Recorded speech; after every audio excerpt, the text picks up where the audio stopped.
छोट घाटे कोसी तू लेके अइहा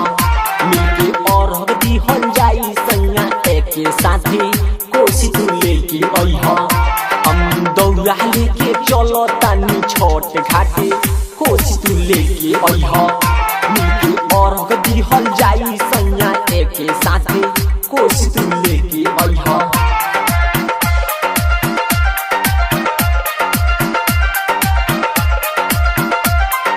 मिलके और गदी हल जाई सैया एक साथे मिठू राजा कोसी तू लेके अइहा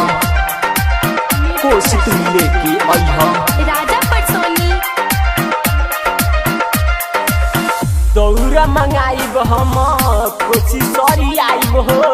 छठी माई के लगे जाके कोसी भारवाइब दौरा मंगाइब हम कोसी सरी आइब हो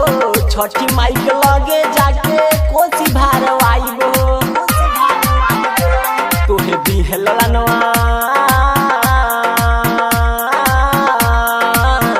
तोहे दिहलनवा खुश हो जइहन मैया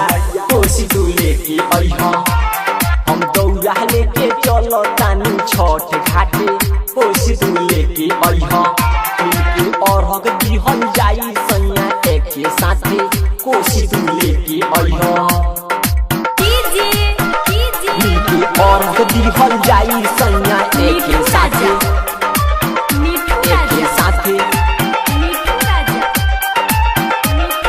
कोसी तू लेके अइहा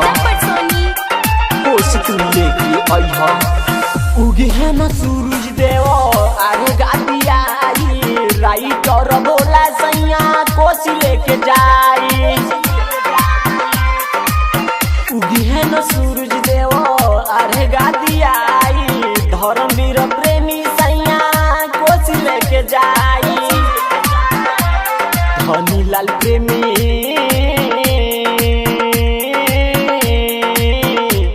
धनीलाल प्रेमी माई तोहार पड़ी पैया कोसी तू लेके अइहा हम दौड़ा लेके चलो तानी छठ घाटे कोसी तू लेके अइहा मिलके और हदी हल जाई सैया एक साथे